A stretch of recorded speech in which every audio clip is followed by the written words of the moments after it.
우리가 늘 자기가 좋아하는 일만 하고 살 수는 없죠. 혹은 하고 싶어 하는 일만 하고 살 수는 없습니다. 남들이 시키는 일도 해야 하죠. 사실 생각해 보면 우리가 하는 일의 대부분은 남들이 시키는 일이에요. 어려서는 부모님이 시키고, 학교에 다니면 선생님이 시키고, 직장에 가면 상사가 시키고, 나이가 들면 거꾸로 자녀들이 시키고, 온통 시키는 일들 투성이입니다. 근데 누군가는 일을 시킬 때요, 강요를 하고, 누군가는 기대를 하며 일을 시킵니다. 만약에 이 둘이 시키는 일이 동시에 어떤 일을 시키는데 서로 전혀 상반된 일을 시켜요. 여러분들은 누구의 말을 듣겠습니까? 강요를 하며 일을 시키는 사람의 말을 듣겠습니까? 그렇지 않으면 여러분에게 기대를 하는 사람의 말을 듣겠습니까? 놀랍게도요, 사람들은 대부분이 강요를 하는 사람의 말을 듣습니다. 마키아벨리가 쓴 군주론을 보면요, 사람은 누구에게 복종하느냐 하면 자기에게 사랑을 끼친 사람보다 자기에게 두려움을 끼친 사람에게 복종을 한다, 이렇게 되어 있습니다. 그래서 군주는 엄한 군주가 되어야 한다, 이렇게 말을 하죠.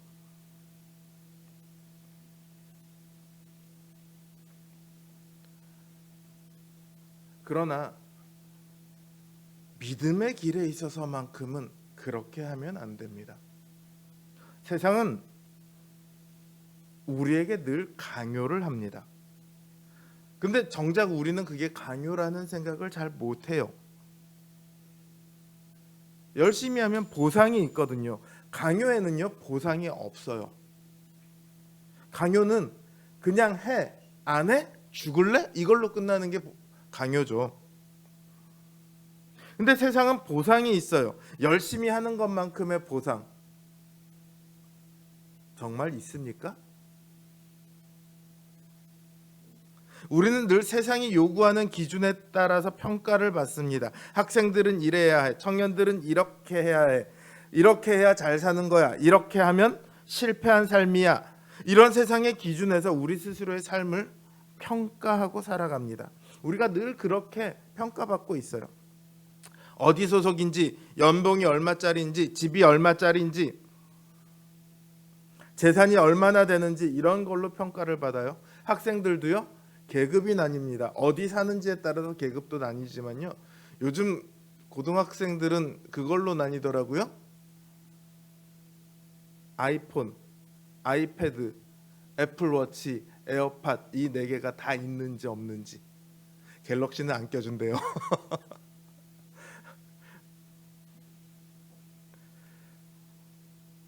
예전에는 그 유행하는 패딩을 입냐 못 입느냐, 이거 이제 요즘은 이 애플 시리즈로 그게 계급이 된다고 하더라고요. 우리도 모르는 사이에 우리는 늘 세상이 정해놓은 그런 방식대로 그렇게 살아가고 있어요. 근데 여러분, 세상이 요구하는 그 방식에, 그 잣대를 만족시키는 것이 정말 쉬울까요? 정말로 열심히 하면 기준을 만족시키고 성공할 수 있을까요? 실제 살아가는 사람의 몇 %나 그 기준을 만족시키며 살아갈까요? 좋은 대학, 좋은 직장 나와서 좋은 사람과 결혼해서 고상한 취미를 즐기고 자녀들 교육비 팍팍 써가면서 노후 걱정하지 않을 그런 사람이 과연 얼마나 되냐고요. 아주 일부만 소위 세상이 말하는 성공했다는 삶을 살 수 있습니다. 모두가 성공한 사람이 될 수 있는 세상은 없습니다. 그런데도 세상은 아주 일부만 가능한 그러한 일을 모든 사람에게 요구합니다. 너희가 열심히 노력하면 성공할 수 있어. 이 말의 뒤에는요, 성공하지 못하는 사람, 실패하는 사람이 있다는 그 전제가 깔려 있는 거예요.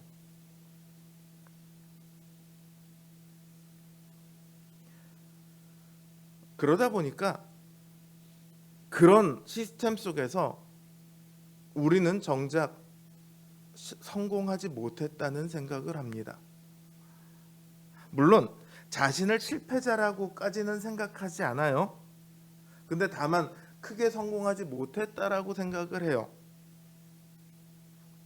하지만 사실은요, 자신의 인생이 실패했다는 것을 인정하기 싫어하는 것뿐이지 그 마음 깊은 곳에는 자신이 실패했다는 그 생각이 깔려 있습니다. 이거는 부인할 수 없어요. 전 세계의 모든 선진국 중에 돈이 행복의 조건이 되는 나라가 우리나라가 유일합니다. 돈이 많으면 행복한가 아닌가가 아니고 돈이 많으면 성공한 인생, 돈이 없으면 실패한 인생, 이 낙인이 너무도 확고한 거예요. 우리나라는. 우리 청년들 중에, 우리 교회 청년들 말고 지금 시대의 청년들 중에 결혼하지 않겠다 혹은 결혼을 해도 애를 낳지 않겠다 이런 청년들이 굉장히 많습니다. 지금 우리나라가 사실상 그 출산율이 너무도 낮아져서 선진국 중에 자연 소멸 대상 1위랍니다. 인구가 없어져서 국가가 소멸할 대상 1호래요. 그 정도로 아이를 낳지 않습니다. 왜 아이를 낳지 않을까요? 한 청년이 그래요.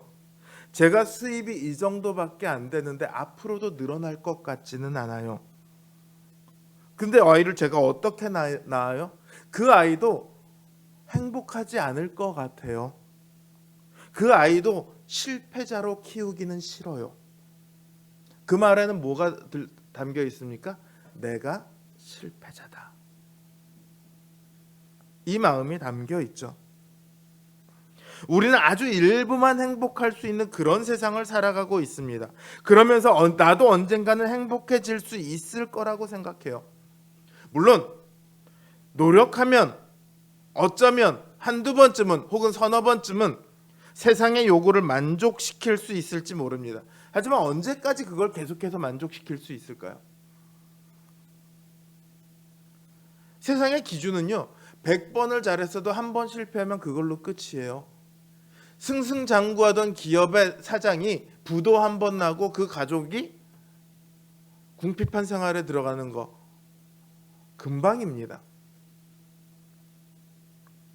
우리는 아무리 노력해도 실패자가 될 가능성이 굉장히 높은 그런 세상을 살아가고 있어요. 요 몇 년 전에 인터넷에서 유행했던 말이 있어요. 인문계를 가면 그중 상경대를 가면 그나마 괜찮은 회사에 입사를 할 수 있습니다. 입사를 하면 40대에 명예퇴직을 당합니다. 그러고 나면 치킨집을 차립니다. 일반 인문계를 가면 취업 준비를 하다가 취업이 안 됩니다. 치킨집을 차립니다. 이공계를 가면 이공계 중에서도 뭐 프로그래머가 됩니다. 프로그래밍을 하다가 40대가 되면 혹은 50대 초반이 되면 잘리고 치킨집을 차립니다. 공대를 가면 회사를 다니다가 퇴직하고 치킨집을 차립니다. 모든 게 다 치킨집으로 끝나는 그런 말이 유행한 적이 있었어요. 인터넷에서. 근데 더 안타까운 건 그게 현실이라는 거죠. 누군가의 농담이 아니라 그게 지금 젊은 청년들이 닥치고 있는 현실이라는 거예요. 아무리 뭘 했어도 언젠가는 나락으로 떨어질 수밖에 없는 그런 삶을 그들은 보고 있는 거예요. 좋은 대학교 나와서 좋은 대기업을 들어가도 때가 되면 착착착 진급하고 그래서 40대 중반에 맞이게 하게 되는 건 명예퇴직입니다. 세상은 열심을 강요해요. 기준점을 정해놓고 그 이상을 받으라고 합니다. 하지만 그 이상을 받아도 아무것도 보장은 되지 않습니다. 필요하면 받아들이지만 언제라도 필요가 없어지면 내뱉습니다. 그게 세상이에요. 보상이 있는 것 같지만 사실은 보상이 없습니다. 아무리 열심히 해도 보상이 없어요. 보상 없는 요구는 사기죠. 세상은 우리 모두를 속이고 있습니다. 모두가 행복해질 수 없으면서 행복해질 수 있다고 속입니다. 그러면서 이렇게 말하죠. 열심히 해봐. 그러면 할 수 있어. 못해? 그건 네 노력이 부족해서 그래. 몇 년 전에 청년들 사이에 그 노력이라는 어른들이 하는 거기에 대해서 굉장히 저항하면서 했던 단어가 노력이라고 굉장히 늘려서 했던 단어를 청년들이 많이 썼어요. 거기에 대해서 저항감을 갖고 있는 거예요. 그게 아니다라는 걸 이제 깨닫기 시작하는 거죠. 지금의 50대, 60대가 거쳐온 20대 때 바라봤던 세상과 지금 청년들이 바라보는 세상은 분명히 달라요. 근데 세상은 이렇게 얘기하죠. 네 노력이 부족해서 그래. 문제는 세상이 아니라 너야.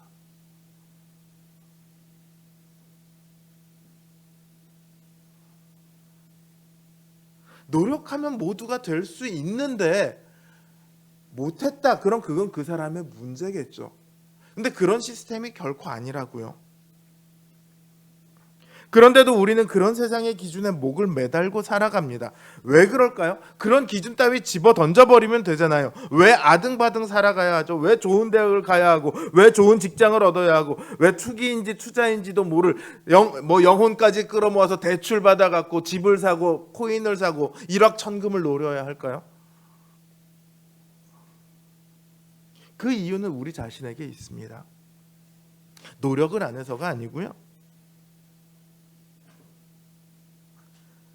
두 가지 이유가 있어요. 첫째는 욕심입니다. 가능성이 조금이라도 있으면 자신도 할 수 있을 거라고 생각을 합니다. 내 능력이 그걸 얻을 수 있는지 없는지 이것과 상관없이 얻었으면 좋겠어라는 생각이 있는 거죠. 남들은 못 얻어도 어쩌면 나는 얻을 수 있을지 몰라. 그 희박한 가능성을 가지고 그걸 쫓아갑니다. 왜냐하면 얻기 어려워서 그렇지 얻기만 하면 너무 좋거든요. 전 세계에서 치안이 제일 좋은 나라로 어느 나라를 꼽습니까? 대한민국을 꼽죠. 편의시설, 의료시설 가장 잘 돼 있는 나라가 어느 나라입니까? 대한민국이죠. 우리나라는요. 돈만 있으면 정말 살기 좋은 나라예요. 돈이 없어서 그렇지. 그러니까 돈만 있으면 좋겠어가 되는 거예요. 돈만 있으면 정말로 행복한 인생이 펼쳐질 거야 이렇게 생각을 하는 거죠. 그런데요. 여러분 사기를 당하는데 절대적으로 필요한 것이 세 가지가 있습니다. 첫째는요. 사기꾼의 그럴듯한 그림이 필요해요. 그림을 잘 그려줘야 돼요. 오 이거 눈이 막 돌아갈 만큼 대박인데 이런 소리가 나올 만큼 그런 그림을 그려줘야 돼요. 두 번째는 사기 당하는 사람의 무지 혹은 착각이 필요합니다. 그리고 무엇보다 필요한 게 있어요. 그건 뭐냐면 사기 당하는 사람의 욕심입니다. 아무리 그림을 잘 그리고 그 사람이 무지해도요. 욕심이 없으면 말이 안 돼요. 할아버지 이거 정말 좋은 거고 이렇게 하면 되는 거예요. 그래 나는 안 해. 그걸로 끝이에요. 사기가 성립이 안 돼요. 더 많은 것을 얻고 싶어 하기 때문에 사기는 성립이 되죠.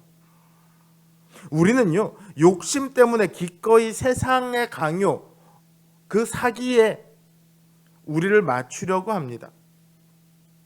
두 번째 이유는요. 두려움입니다. 세상의 기준을 따르지 않으면 혹시라도 내가 진짜 실패자가 되지는 않을까 하는 두려움이 있어요.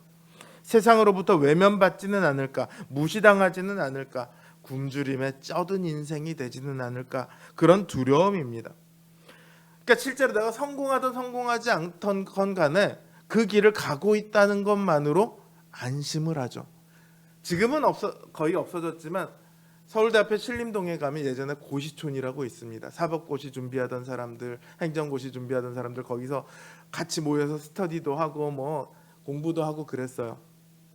근데 그 고시촌을 가면 저도 이제 선배 따라서 몇 번 가봤는데 가면 꼭 그런 사람이 있어요.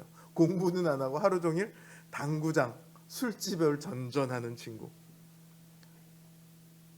그러면서 외부에다가는 어떻게 해요? 나 고시 준비 중이야. 이렇게 얘기를 해요. 나는 백수는 아니야. 난 고시 준비생이야. 이렇게 얘기를 해요. 근데 백수는 그냥 시간만 낭비하죠. 고시 준비생이란 타이틀을 들고 시간과 돈을 다 낭비하면서 살아가요. 그러면서 자기가 얻는 건 뭡니까?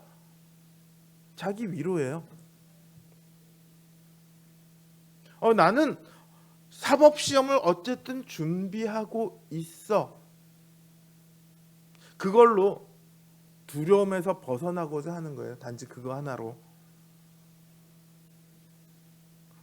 그런다고 해서 근데 그 사람들이 정말로 두려움이 사라질까요? 술을 마시고 깊은 얘기를 해보면 그 안에 두려움이 깔려 있습니다. 언제 자신의 인생이 거짓된 것이 드러나게 될지 그때를 모르기는 하지만 그렇게 될 거라는 건 알고 있어요.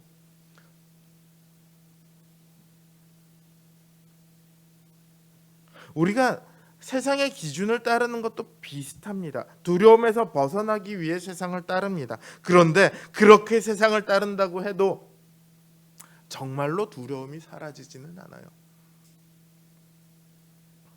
이처럼 욕심과 두려움으로 인해 우리는 세상의 강요를 따라 살아갑니다. 거기서 벗어나지 못합니다. 마치 노예와 같은 삶을 살아갑니다. 그러면서도 자신의 삶이 무엇이 잘못되었는지를 알지 못합니다. 세상에게 세뇌당한 채로, 요즘 말로 하면 가스라이팅 당한 채로 살아가요.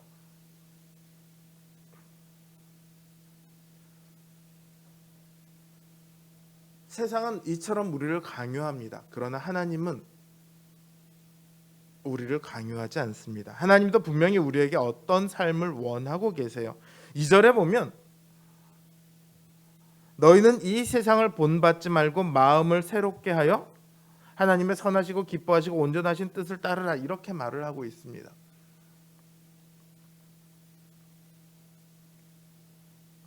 세상의 기준에서 벗어나래요. 그리고 욕심과 두려움에 찌들어 있는 우리의 마음을 새롭게 하랍니다. 세상의 기준을 쫓지 말고 거기서 벗어나서 하나님의 선하시고 기뻐하시고 온전하시는 뜻에 우리의 삶을 맞추랍니다. 분명히 우리에게 이걸 원하고 계시잖아요. 하나님의 선하시고 기뻐하시고 온전하신 뜻. 그런데 이건 강요가 아니에요. 기대입니다. 강요와 기대는 완전히 다릅니다. 강요하는 자는요, 상대방이 실패를 했어요. 그럼 어떻게 얘기를 할까요? 괜찮아. 너 아니어도 그 일 할 사람 많아. 이렇게 얘기를 합니다. 하나님은, 기대하는 사람은 어떻게 얘기할까요? 괜찮아. 뭐 실수할 수도 있지. 실패할 수도 있지. 다시 또 도전하면 돼. 이렇게 말을 합니다. 똑같이 괜찮아로 시작하지만 내용은 전혀 다르죠. 하나님은요, 우리가 하나님의 뜻대로 제대로 살아내지 못해도 실패자의 낙인을 찍지 않으십니다. 그리고 기다려 주시죠. 그리고 기다리실 뿐만 아니라 그렇게 될 수 있도록 만들어 가십니다. 하나님께서는 우리가 이 세상이라는 껍질을 깨고 참된 길에 나서기를 바라고 격려하고 또 도우십니다. 그래서 우리가 하나님께서 준비해 놓으신 보상을 받기를 원하세요. 세상은 우리를 위해서가 아니라 자기를 위해서 강요를 합니다. 그러나 하나님께서는 하나님 스스로를 위해서가 아니라 오직 우리를 위해서 보상을 준비하세요. 그리고 우리가 그 길로 오기를 기대하십니다. 물론 하나님께서 우리에게 하시는 약속이 그렇게 화려하지 않아요. 핑크빛 미래도 보장되지 않습니다. 마냥 편안하지도 않습니다. 필요하다면 하나님께서는 우리를 더 험하고 더 좁은 길로 가게 하십니다. 에이, 그게 무슨 보상이야? 싶겠지만 보상입니다. 왜냐하면 하나님의 보상이 이 세상에 있지 않아서 그래요. 하나님은 이 세상에서 우리가 모든 행복을 다 누리도록 만들지 않습니다. 오히려 결핍이, 부족함이 있어야 저 하늘의 영원한 것을 더욱더 소망하게 되거든요. 맛보기만 주시는 거예요. 여러분, 마트에 가면 맛보기 음식 있잖아요. 그걸로 배를 채우고 나면 누가 그 음식을 사겠습니까? 그렇죠? 기껏 해야지 몇 번. 한 3번쯤 갈 때만 해도 슬슬 눈치가 보이는 그런 거잖아요. 하나님은 이 세상에다 우리의 행복을 마련해 놓지 않았어요. 그렇다고 해서 기독교에는 이 세상에서는 결코 행복할 수 없습니다. 이게 아니라 완전한 행복이 이 땅에 있지 않다는 거예요. 하나님께서는요, 우리를 그곳까지 데려가고 싶어 하세요. 하나님이 보상을 마련해 놓으신 곳, 온 우주와 온 만물이 모두가 다 부러워하는, 온 우주에서 가장 높고 가장 화려하고 가장 영광스러운 그 자리까지 우리를 데려가고 싶어 하세요. 그래서 때로 우리를 막 답이 없어 보이는, 길이 없어 보이는 막다른 곳으로 보내십니다. 그리고 바로 그곳, 길이 없는 곳에서요, 길을 만드시는 하나님을 만나게 하세요. 여러분, 베델, 성경에 나오는 베델이라는 지명을 잘 아시죠? 베델의 뜻이 뭡니까? 하나님의 집. 베델의 원래 지명이 뭡니까? 아세요? 루스라는 곳입니다. 루스는요, 뜻이 뭐냐면 광야에서 길을 잃다는 뜻이에요. 광야에서 어디로 가야 할지 모르고 방황하는 곳에서 하나님께서 나타나셔서 그곳에서 만납니다. 그때 야곱이 뭐라고 하냐면, 하나님께서 이곳에도 계신 줄을 내가 미처 몰랐습니다. 이렇게 얘기를 해요. 그리고 하나님께서 야곱에게 약속을 하시죠. 네가 어디를 가든지 내가 너와 함께 있어 너를 지키며 너를 떠나지 않고 네가 이곳으로 돌아올 때까지 너와 늘 함께 있겠다. 너를 이곳으로 돌아오게 하겠다. 그 약속을 주세요.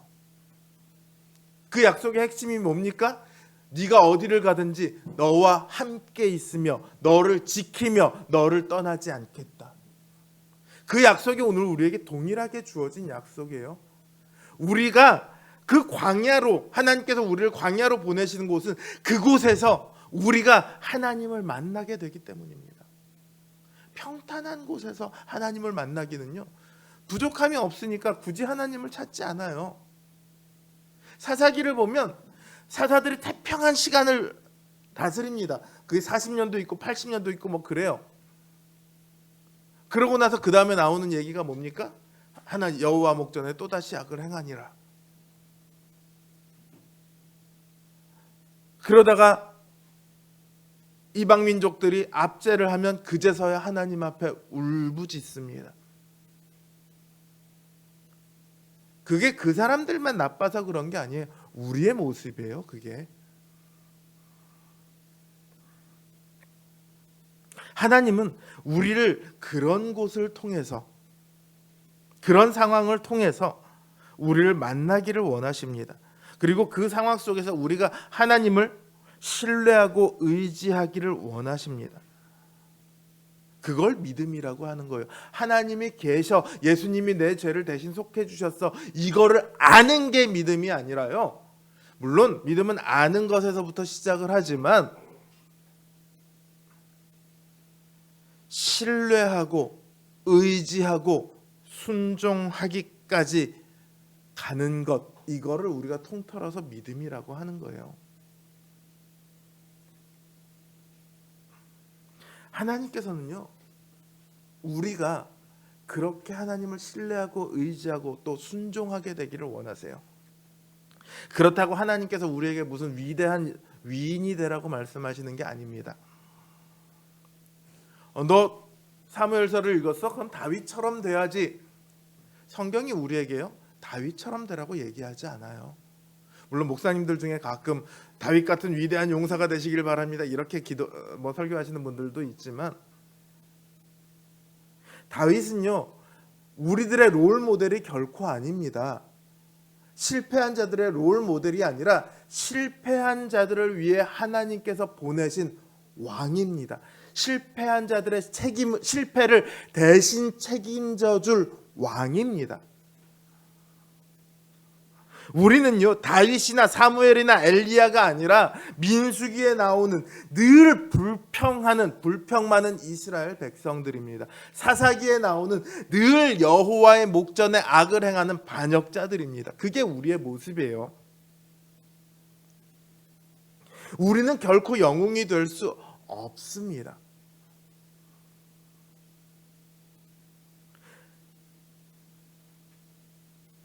그렇기 때문에 우리는 주님을 보아야 합니다. 주님은 우리를 위해, 우리의 실패를 책임지기 위해 이 땅에 오신 우리의 왕입니다. 주님께서는 우리에게 드리워진 그 실패자의 낙인을 걷어내시고 하나님의 기대를 그 자리에 채우셨어요.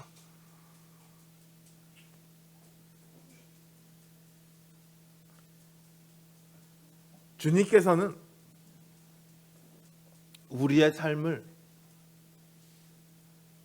바꿔놓으셨습니다. 실패자의 인생이 아니라, 실패할 수밖에 없는 인생이 아니라 새로운 인생, 실패에 연연하지 않아도 되는 그런 인생으로 만들어 주셨습니다. 완전히 기준이 다른 인생이에요. 세상의 상식으로는 이해가 되지 않는 삶입니다. 여러분, 아브라함이요? 하나님께서 부르셨을 때 아브라함 나이가 몇 살이었습니까? 75세였어요. 아브라함이 몇 살에 아이를 낳죠? 이삭을 낳죠? 하나님께서 아브라함에게 주셨던 약속이 뭡니까? 내가 네 자손을 하늘의 별과 같이 많게 해서, 이 약속을 주시지 않았습니까? 근데 그 자손을 언제 주십니까? 25년이 지나서야 주세요. 그런데 생각해 보세요. 75세에 하나님의 말씀을 이제서야 들었습니다. 그리고 따라갑니다. 100세가 돼서 그 아들을 낳았습니다. 우리 인생에서 100세면 몇 살입니까? 100세는 100세죠. 몇 살인지를 물으면 안 되죠. 뭘 할 수 있습니까? 그런데 그는 그 100살에 믿음의 조상이라는 이름을 얻습니다. 모세는요, 원래 왕자였어요. 이집트의 왕자였어요. 그러다가 젊어서 10대인지 20대인지는 모르겠는데 그 나이 때 도망자가 됩니다. 왕자로서의 경력이 단절이 돼요. 하나님께서 모세를 언제 부르는지 아세요? 80세에 부릅니다. 약 60여 년간을 뭐만 하고 있었냐 하면 양만 치고 있었어요. 그 전에 모세는 자기가 뭐든지 할 수 있는 왕자였습니다. 내가 옳은 대로 행동할 수 있는 사람이었어요. 내가 옳다고 생각하는 대로 행동할 수 있고 행동해도 되는 사람이었어요. 양만 60년을 치고 나면 어떤 생각이 들까요? 내가 할 수 있는 게 뭐가 있겠어? 그 나이가 돼서 하나님께서 부르십니다. 하나님께서 모세를 뭐라고 평가하는지 아세요? 온유함이 온 지면에 가장 뛰어나더라. 원래부터 온유했던 사람입니까? 아니요. 살인을 했던 사람이에요. 모세는 젊어서. 그가 그토록 온유함이 온 지면에 가장 뛰어났던 이유는 뭡니까? 60년간의 그 세월이었어요. 80세에 하나님의 부르심을 받아서 다시 일을 시작한, 자그마치 60년의 경력 단절이 있었는데 다시 시작한 모세는 출애굽의 인도자가 됩니다. 이스라엘의 가장 위대한 선지자로 평가를 받습니다.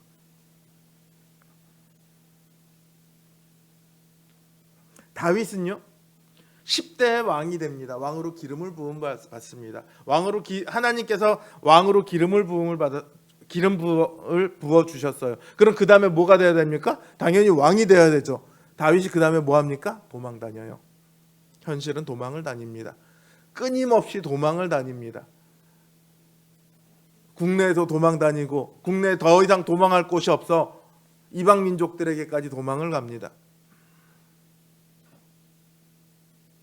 그럼에도 다윗은 이후에 왕들이 잘했는지 못했는지를 따지는 기준이 됩니다. 이 왕은 다윗의 길로 가지 아니하여, 그게 악한 왕들의 평가예요.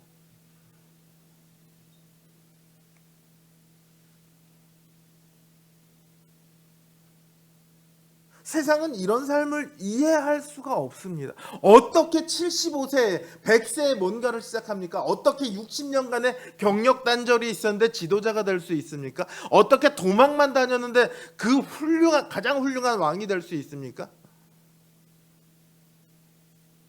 이해할 수 없는 얘기예요.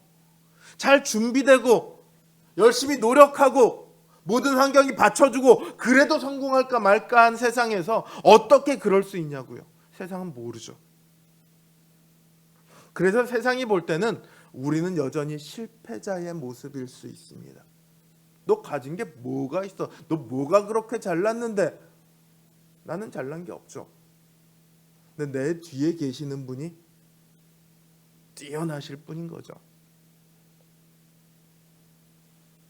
세상의 기준은요, 말 그대로 세상의 기준일 뿐입니다.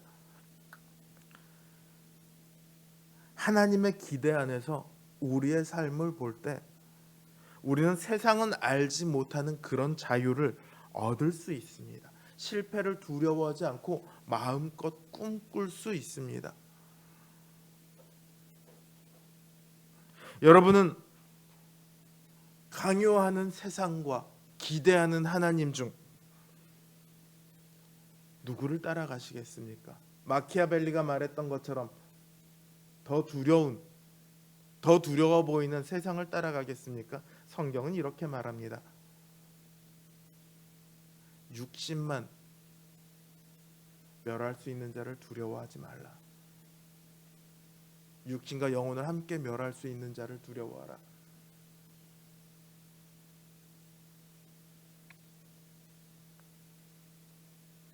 여러분, 둘 중 하나는 버려야 합니다.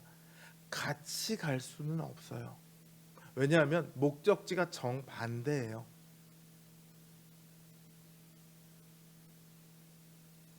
하나님께서는 우리가 세상의 강요를 벗어 던지기를 원하십니다. 그를 위한 모든 일을 다 해놓으셨어요.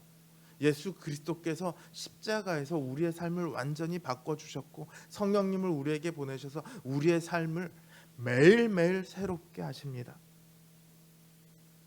우리가 그 하나님의 이끄심, 그 하나님의 일하심에 순종을 하면 우리의 삶이 바뀝니다. 더 이상 세상을 따라가지도 않고 따라갈 이유도 없고 따라갈 필요도 없습니다. 대신 우리의 주인이신 주님을 닮아가는 삶을 살아가게 될 겁니다. 그래서 그리스도인이라는 이름이 우리의 이름이 되고 그리스도의 성품이 우리의 성품이 되고 그리스도의 마음이 우리의 마음이 되고 그리스도의 사명이 우리의 사명이 되는 그 놀라운 영광의 길로 우리는 나서게 될 것입니다. 세상을 닮은 사람이 아니라 주님을 닮은 사람, 그게 우리를 향한 하나님의 선하시고 기뻐하시고 온전하신 기대입니다. 그 하나님의 기대를 따라 그리스도를 닮아가는 우리 믿음의 성도님들 되시길 주님의 이름으로 기원